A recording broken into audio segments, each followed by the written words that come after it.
Well said, and I would say that it does take somebody who's willing to take that risk and do their own thing, because 90% of the population does not want to run a company. It's a lot. It's a lot to deal with. I think the number's higher than that. I think it's 95. Yeah. I saw some stats. There's another organization I work with that does a lot of stuff in the community for investment and stuff, and they said 95% of the people work for somebody else. Nothing wrong with that. You can't have all chiefs and no Indians, right? I'm the Cardinal Cowboy, everybody. Did I say chiefs and Indians? I've got friends from India who are real Indians, and we talked about that on my TV show, or at the Cardinal game recently. Where's Shree at? Shree, I'm calling you out, buddy. How you doing? But thank goodness there are people like you that do want to take it on, because sometimes things don't get done otherwise. Is that fair to say? That is very fair to say. All right, shout out to our sponsors, Carroll House Furniture, because you like nice things. Where do you like nice things? Well, these nice things may reside in your little castle. See what I did there? This is the Your Little Castle show. And so where do you have nice things? In your little castle that you might have had the roof repaired or built or structured by Skyline and my buddy Caleb. That's highly probable considering the growth you have here and what you guys are doing in the community. Is that fair to say, too? Yes, it is. Thank you. All right. We like the ambitious types. That's what we're trying to highlight, so we can learn from those who are doing it. If you think that you might want to plan for your future, you might want to also starting to invest in your future. And this is where I got excited about My Metal Pro, because what they have created is a system for people to literally invest in themselves without that 401k. When I worked for AB and I worked for XO and a few other companies, I had that 401k, and I just maxed it out. And I looked up one day, I'm like, man, I got a lot of money just saved up, because every month I socked it away. There's other more efficient ways to do that. One of them is to get and purchase gold. But you better know where you're buying it from. These guys have learned how to fractionalize the purchase of gold, so you can buy down to $1 worth of gold, and you still have part ownership of an ounce. And once you own the whole ounce, you can have it shipped to your house. But nobody else, and they do this. I mean, I guess there are some other people who might do that, but they're probably also then charging you. I've checked it out. I looked at the competitors. They were marking it up 20%. 20. That's a big margin to make up. But these guys figured out they do it in mass. Check them out. My Metal Pro. That we did check. I see. Look, we got. There's the Cardinal Cowboy gold cowboy logo. We're taking this serious, everybody. But if you want to learn more about that, go to our little website there, goldcowboy.com. All right, let's get into this and talk. I'm really excited about this interview, because it is very often. I don't know, how do I say this without sounding like a Debbie Downer? But I mean, so often in life we're just disappointed. And you know who it was? They just didn't get the job done. And they could have got the job done if they just would have stuck with it and come through it. We've already talked about some of the hurdles you guys have overcome in your business. It seems pretty exciting to somebody like yourself that does. Why do you think you want to take this on? I mean, you worked for somebody else, I guess, before. Is that what motivated you to start a company? Just doing it differently, maybe using better products. We use Class 3 shingles and synthetic felt that we put on roofs, and we do that completely free. So there's some big upgrades you're giving people. You're saying for a lot of people, they might not be getting superior products, and they don't know it. Yeah, a lot of roofing companies will cut corners with materials that they use, whether it be felt or the actual roofing asphalt shingles. So there's a note for you, everybody. Write that one down. How often do we find out later, like years later, that they didn't use the best quality products? So you've got the best quality products available and the workmanship to go along with it. Correct. I've seen the reviews already, everybody. We're going to jump into that in a minute. But when you're getting the kind of reviews that you can see Caleb and his team have developed over time, then that's why you've done so well so fast. Yep. How long in the industry now? You've worked since you were 15? Was it 15 years or you started when I've you been working in the roofing and exterior work with about 15 years, yes. 15 years, everybody. Yep. That's when somebody, they say once you get to 10 years, you become an expert. Yeah, there's still more to learn, but yeah. Well, you learn every day, right? Yes, sir. If you're serious about what you're doing. That's pretty cool. All right, well, what is it about your business that you would say that actually, I mean, I make the argument that you cannot be successful unless you have a strong passion for what it is. What about this fuels that passion for you?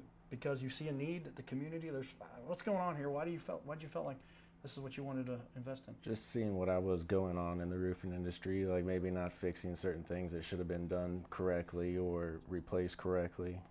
And that just kind of changed my movement to working for somebody to doing my own thing, just making sure the job's done right and people are getting taken care of. So you'd seen times where there was jobs that you got to, I mean, I guess maybe you came in afterwards and you said, Holy cow. Why wasn't this replaced, or why does it look like this and we're not doing something about it? This person's calling me for a leak and no one's showing up. And that's not something I wanted to be a part of.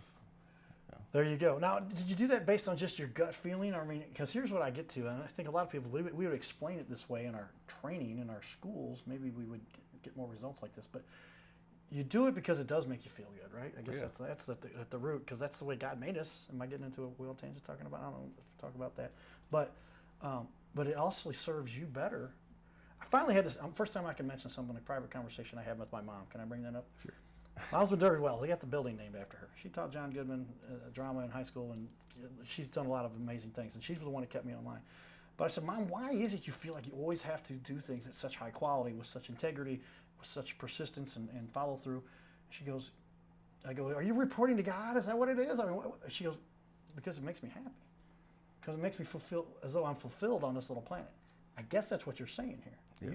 I'm pulling it out right now, because when you said that to me, like, there's no reason for you to do that unless you're in your gut. You're going, I can't do this. Yeah. Right? I can't see this.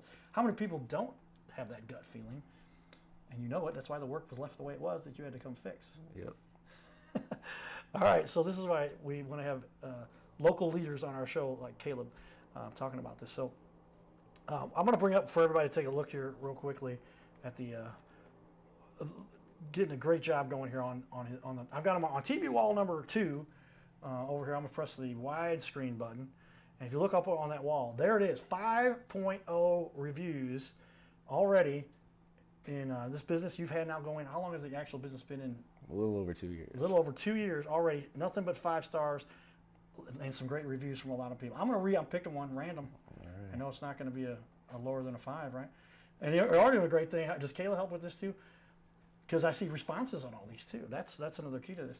Skyline Roofing helped with the whole insurance process and taking care of things insurance needed. Great experience, and now saving money on my monthly premium due to the fact that they upgraded my shingles for free. Alex, who runs the ... install crew, was great. Also, they made sure they cleaned up after the nails and debris. If you think your roof needs to look at, call them. Highly recommended. And then Skyline Roofing owner got in there and said, thank you, Rodrigo. Our roofing and siding install is the best. We're so glad you're pleased. How does that make you feel? I mean, there's obviously time and energy spent there to manage all this. We love feedback from our customers. I mean, that helps us make shifts that we need to and grow. And it's just a good feeling to see that being posted up there too. Well, you're hitting on some home runs here with regard to, like, I don't normally break out the pencil so quickly saying you need to write that down. But you're learning along the way from your everyday experiences. A lot of people don't talk about that. I mean, we all know that's kind of true. You have to do that, or else you're not going to improve, right? That's the essence to running a company. You must continue to improve. I learned from Microsoft. Is this a weird one?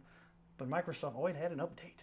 Always version 3.1, 3.11, 4.0. I'm going way back now because that was Windows 95, by the way, as version 4. But I recognize that they were constantly improving. I guess that's what you're saying you found has helped lead to some of your success. Is that true? Yes. Yep. Tell me more about that.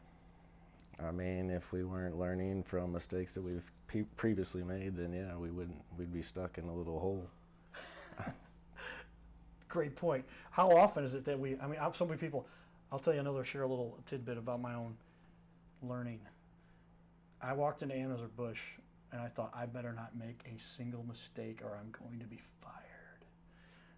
First day I made a mistake. I'll never forget, my computer stopped working and I was like, what's going on? And then things got bogged down and I'm like, they're going to fire me. The people that understand the way you actually progress on this planet are the ones that understand you learn the most from mistakes. Is that something you would say is true? Now, we're not saying blowing up buildings. We're talking about little bitty caveats for miscommunication, something that just like you saw it done this way and you saw, oh, what if I did it differently that way? That's how you improve. All right. Now we're talking, everybody. That's what we like to talk about. And I honestly, we've had my show now for 4 years with this specific show almost, and I don't think anybody's ever brought that up.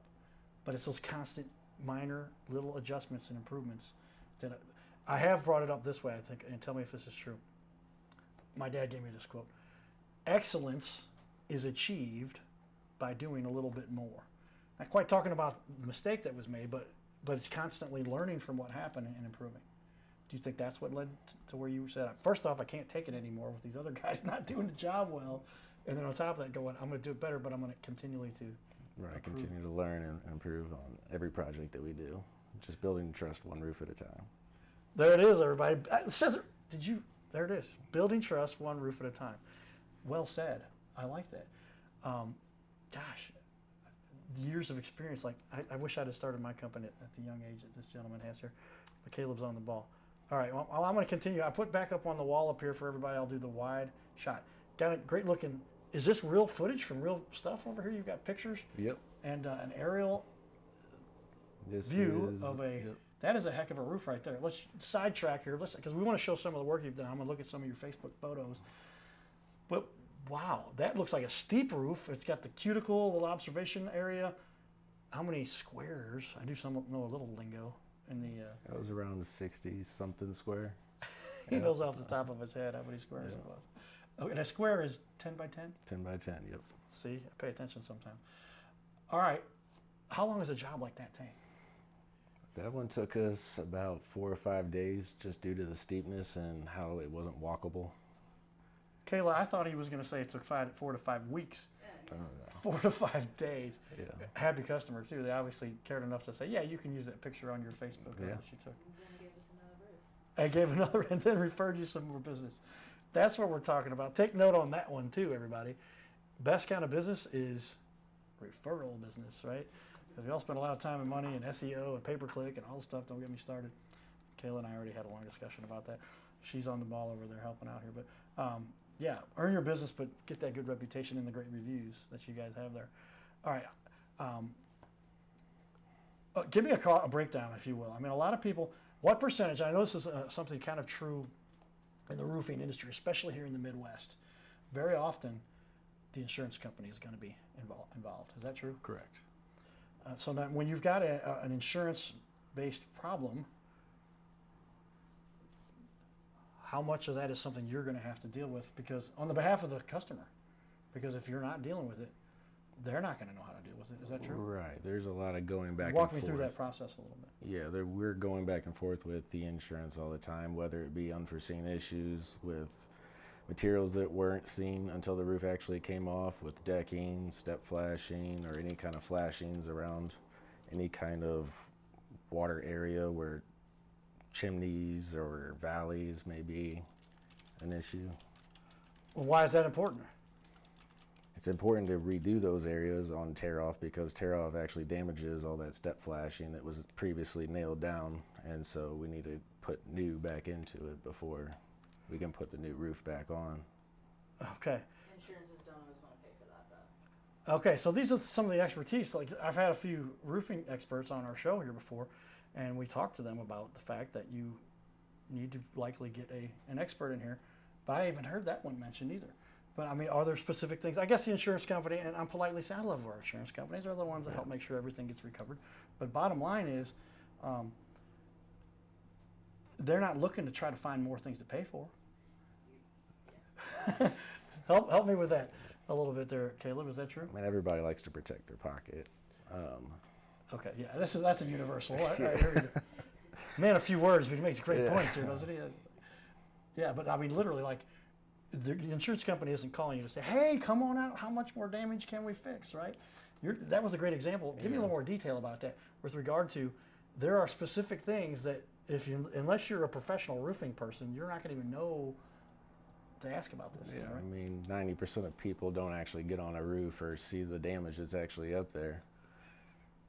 I would say Caleb just does a little bit of the indifferent work to where we're calling insurance and it's all cat codes and everything else. So these people are, suffering damages to their home. So Caleb. And they probably can't hear you too well, but I'm going to reiterate no, that's all right. But yeah, people, they don't know what to deal with. They've never dealt with this before. Yeah, so Caleb kind of just goes in, and what he does differently from other companies that I do really appreciate is he kind of just says, hey, we'll take care of it. Whatever their insurance says is approved, so they get a foolproof roof. He just says, don't worry about it. At the end of the day, we'll make sure insurance covers what we need to be covered, and we'll move on. Okay, and that's why you need the experts. Caleb, come over and just wave at the camera right now, because I want them to know who the real person is there. There she is, everybody. We've never done this before, but thank you for that. And I do have an extra mic over there that you could run over if you wanted to plug in. We'll try second one. All right, we'll try second show. She might come in here. But is it pretty cool to have somebody behind the scenes with you to help you to manage this in such a detailed way. I mean, she spit that out pretty quick over there. She's like, no, let me tell you how this goes. That's got to fit. He's just very humble, so I have to almost advocate for him in Skyline Roofing because he won't tell you how great he is. But I see it, so. Well, we're trained as kids to not brag about ourselves. Yeah. and I've heard some people who do deal with the public a lot said, as long as it's true, you might as well tell everybody, because you ain't going to tell them, then who else is, right? But That's yeah, thank you for having, you've got a great advocate, Howard. You guys have been working together now for how long? A year and a half, yeah. Okay, cool. So I already got a good little history there. Well, all right, so there we go. But when it boils down to it, that cost analysis, if you will, like there is literally, normally I'm trying to compare that like your brother can do the roof repair or you can do the roof repair. Which one is the way to do it? The brother-in-law can do it, and he's going to save you a few bucks. You're talking about like literally like not just the cost and labor difference, but like the difference in and we started the show off with that, the difference in the quality of the parts of the supplies that are going to be used, and then the caveats that are like these are these special little pieces of the roof that you could just slap something over that and run with it. But you're saying you've identified that many times. Right. Tell them about the roof you just took over. Yeah, what's this roof that you recently took over, and what was it? What was From it? the people that did a really bad job, and now we're going in and tearing it off and redoing it. Oh Yeah, we have lots of. One of my questions is, tell me about a time you had a tough situation where you had to help somebody out. So yeah, a homeowner was actually referred by the insurance company, and they referred him to a roofing contractor that was allegedly somebody to trust, and they just completely destroyed the roof, laid the shingles down inaccurately to where they didn't line up properly, and he had all this water damage coming into his home. A lot of things that were put on, like starter and flashings, were all crooked and not aligned correctly to where the water could flow away from those areas. This is not how you should run a roofing company. No. When somebody's trying to get work done. I mean, I guess part of the issue I take is that a lot of people, this is the most valuable asset that they may ever own. And so, I mean, this is true for like 87% of the population, or maybe it's at 95%, or maybe even higher percent. What percentage of the 5% that start and run businesses, there's still only half of them make a lot of money. So we're looking 97.5% of, I'm doing quick math there, of the population, like they need this house to be something that they will be able to pass on to their family. Right. Or someday, maybe I've recently went through this situation with a friend and helped them, and they were on their own, but we're helping to sort this out. The most valuable asset the family had to allow for special care for the parent was the house. And if they're depreciating the value of this house because they got a not so high quality repair, now that house may be worth less. That's very important too. That's an overlooked quality for integrity with a lot of roofers. And the integrity, I like the way she says it.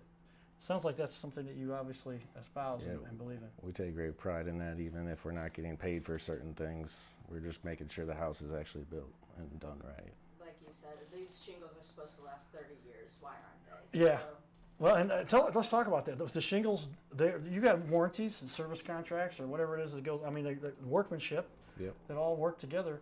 Why would a roof not last 20 to 30 years if it's a 20 to 30 year shingle? And it's because it wasn't properly installed. Is that what you're talking about, Kayla? I mean, Yes. hails, obviously, we live in St. Louis, so weather's. And I will say more likely it's this terrible weather. Yeah. And so, tell me if this But is without true. the weather alone, proper installation is. Proper installation, key, so. and then the wear and tear. And if you had tell me if this is true. Wear and tear is a little different though, because insurance isn't going to pick that up. Oh, that's good. Either wear and tear is not covered by insurance. But my point is, if they had a storm came through and you don't properly maintain it, have it looked at, then it's going to depreciate. It's going to wear out faster. Yes. And that's why it's necessary for you to have an expert look at it. Is that true? Correct. Yes. Okay. We've zoomed through a lot here, everybody, and I skipped over my first break, but I'm going to go ahead and jump into that break right now, real quick. Stay tuned for a little bit more of the excitement we're having here in our community, and we're going to share the little video that we put together that talks about why the Cardinal Cowboy started this whole thing. And a lot of people, you guys had heard of the Cardinal Cowboy before? Yep. I think you had seen me at some games. You saw me at some games. Did you ever wonder what's wrong with that guy? What is he doing? All right, everybody, check it out here. We're going to share with you a little bit about why we do all of this. His name is Carter Rathwich, but in St. Louis, he's known as the Cardinal Cowboy. He's a well-known fixture in the stands at sporting events in the Gateway City. He's one of its greatest cheerleaders, a super fan like no other.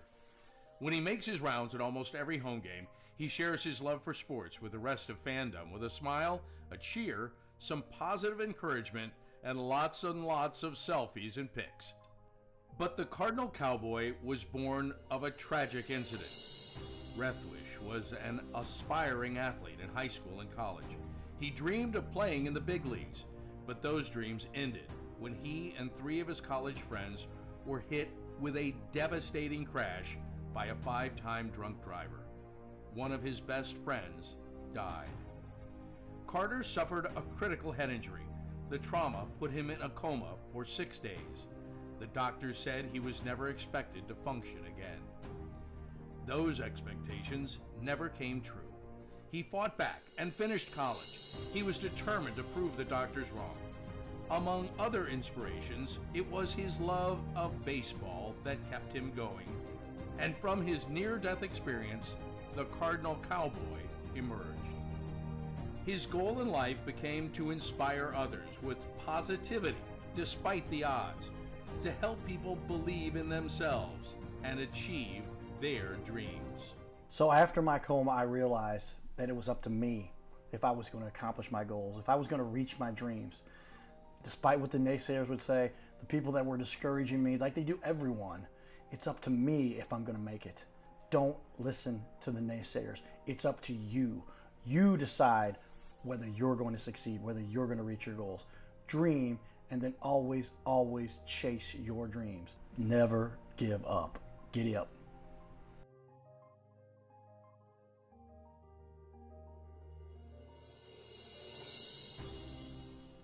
Well, there you go. So thank you guys for allowing me to endure that little clip. But that was put together by my good friend Paul Brown, who thought it was important we share about what does this all stem from? What's the reason for this show? And when you get to understand a little bit of the background, what I went through, and how we all go through tough parts of our life, it's just the people that stick through with it. Like Caleb was talking about at the beginning of the show.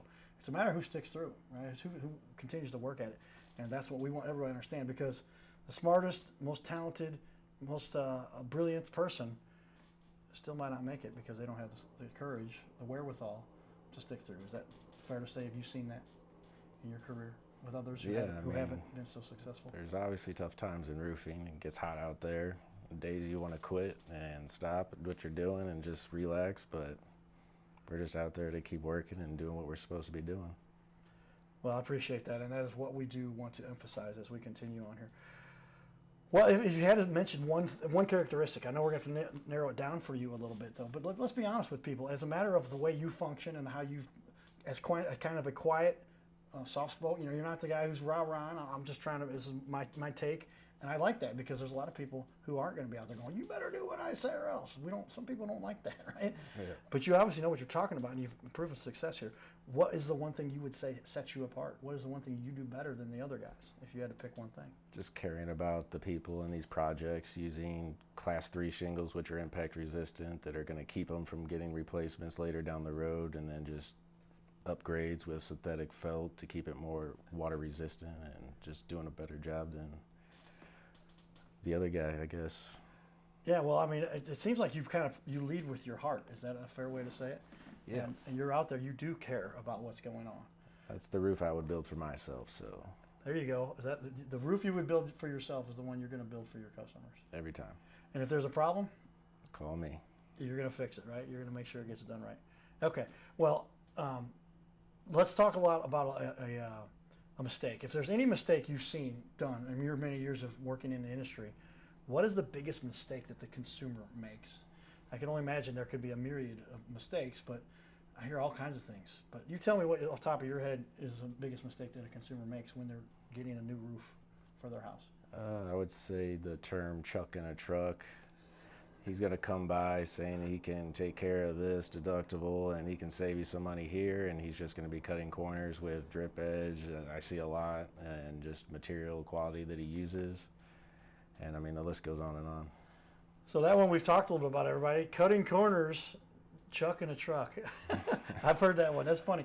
But is that a reference essentially to a guy who might be here today, but he's not there tomorrow? We've talked about the tail light warranty. There's a warranty Yeah. with those guys, and it's good as long as you can see their tail lights. Is that true?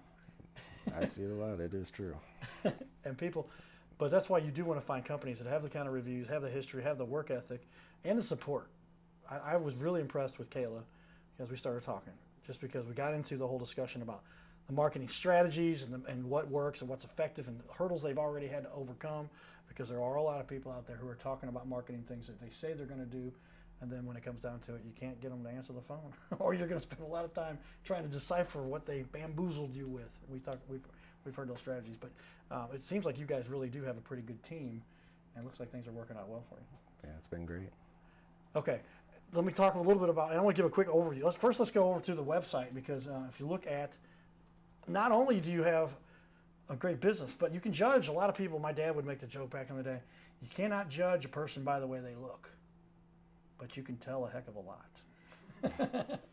And we all know in life we have to make our own judgments with how we operate on this little planet. But one of the things I like to talk to people about is the fact of, and this is something we often have to discuss before we have somebody on the show, do you have a website? And what does it look like? But you guys have done a great job here, so kudos for that. And I don't know who did your website, but I do like the layout that they've put in here. So we're going to put that up on the screen for everybody. But take a look. Here is, I'm going to start back up at the top. But you've got all the key elements there, and you make it easy for people. That's the point. Phone number right there, that form submission right there, and you've got a system that those form submissions go in, automatically followed up with. And then you can see the type of services that are offered right there at the top of the page, easy to read, and so that people can find out specifics about those different types of information with regard to types of services. And then, of course, the wonderful testimonials. And there's a bunch of them you have on your Google reviews, but you've got a number of them there on the website. What compelled you to put the time in to get a website done like that? I just making it easier for people to find us. Just having something out there to where people can look us up and see kind of the work we do and how we do it. That's the key to it. Yeah, I'll say as you actually get into this, I realize there's also a gallery here. So I'm going to click on there and let people, I'm putting them on the spot here, everybody. But you can see, wow, there's some beautiful. Let's go down there. I'm going to go back to the TV wall here, and we've got about a minute left. But these are all projects that you've worked on? Yes, sir. Wow, look at these. Look at that house. How did you guys get a picture of my house? I'm just joking, everybody. That is not my house, but That's that is actually me on the roof. And you're on the roof on top up there? Yep, that's me. Oh, wow, everybody. But yeah, take a look at some of the work that they put in on this website, everybody. We're going to talk for another half hour here. I'm not going to tell you what time it is here, everybody. We work late when we want to get things done, and there's lots of great information that they have taken the time to put on their website, a beautiful website, but easy to get a hold of these guys. And if you need help with a roof, reach out to our friends here. Caleb, and you might end up working with Kayla too. They make a good team. I think we convinced Kayla to sit in on the second interview to have a little chat here. Stay tuned for more, everybody. Hopefully you're enjoying another exciting rendition of the Your Little Castle show. Giddy up.